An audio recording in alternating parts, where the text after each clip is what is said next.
Hi everyone, it's Liam here from Rating the Races. So we're going to release this to premium members and pro members first, and then we'll release it to free members probably Wednesday evening. So I've had a look at some of the racing over the weekend, for the next weekend, and there's a few races that are interesting, and there's a few horses that I like at this stage. So I'm going to discuss those. We'll start off with the Paddy Power Gold Cup, which is on the Saturday. 2.5 mile handicap chase, one of the feature races at Cheltenham Bar outside of the Cheltenham Festival. 90 grand for the winner, so you can imagine that most of these will be going for it. It's not a race to try and get fitness in or anything. And there's two here that I really like, and interestingly, one has had a run, one hasn't. So the first one I want to talk about is, I'm going to say Gar Law. Was it GA Law, or it's this one here, who's provisionally RTR2.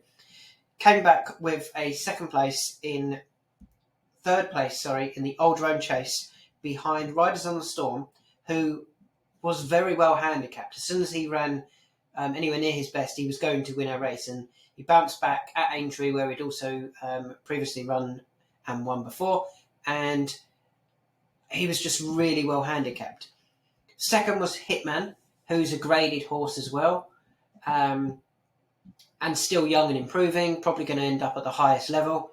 So I thought finishing third and so close behind those was a really good effort. And it came after 603 days off the track. That was a really good run from Garlaw. The concern would purely be the bounce factor. But if he doesn't bounce, he's going to go really close here.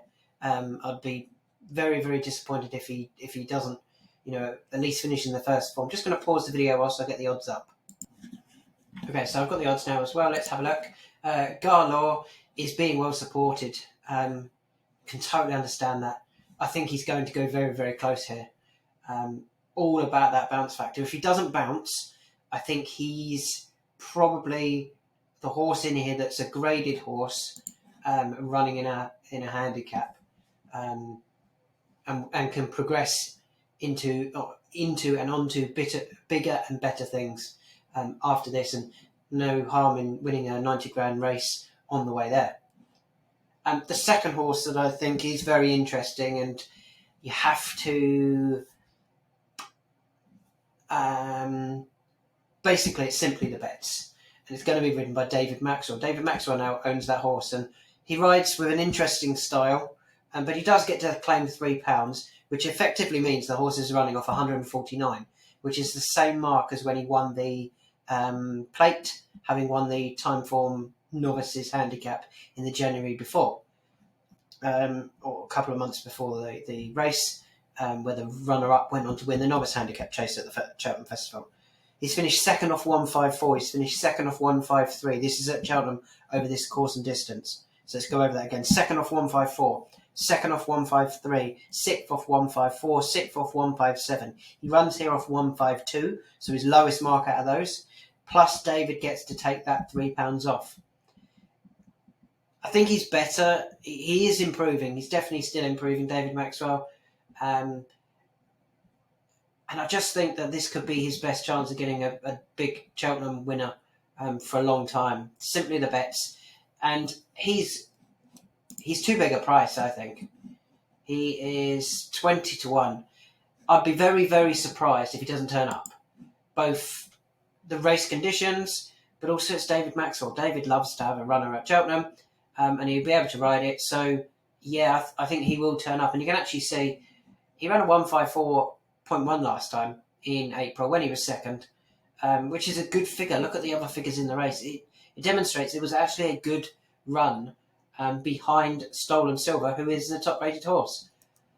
I think both of them have big chances, GA Law or Gar Law, and Simply the Bets. And I'd be disappointed if they both don't finish in the top six, to be honest. Moving on to the Sunday, we have the Greatwood Hurdle, and I like two in this. And they both have a very similar form line, or both have the same form line, basically. So if the race doesn't work, they might both run poorly, but I don't think it will. And those two horses are Cormier and Severance. Cormier is actually bottom rated, which is a bit of a surprise. especially as you look through the R figures, and you can see he's ran the best when he won the Moor Battle Hurdle at the end of last season, before running well at the Cheltenham Festival, finishing 7th in the County Hurdle.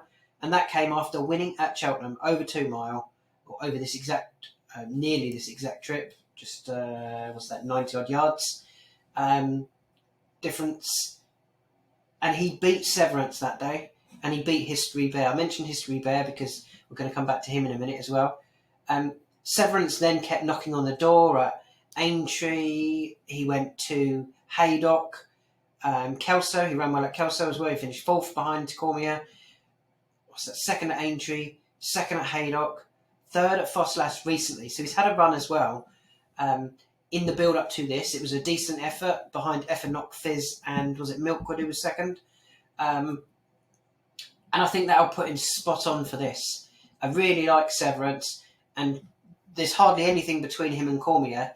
You could even say Cormier's better off, because there was £8 between them at Cheltenham when Cormier won. Cormier was £8 higher.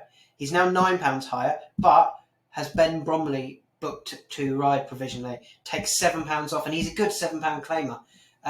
So I think Cormier and Severance have big chances in the Greatwood Hurdle, and they are currently priced at Severance's 16s and Cormier's 25s. I think I would have them nigh on the same price, especially taking the £7 off from Ben.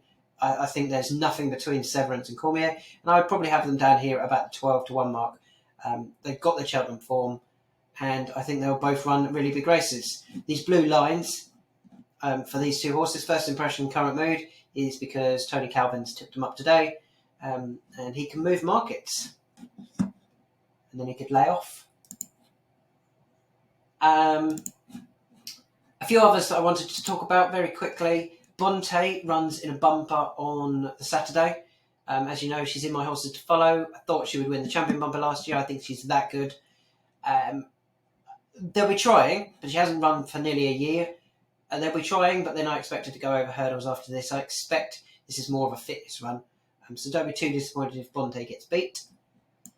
Also on the Sunday is Southfield Harvest in the Southern National. Southfield Harvest was actually my Turf Talk horse to follow last year, and we can see by his days off the track, 557, that he ran a grand total of 0 last year. So that was a terrible horse to follow.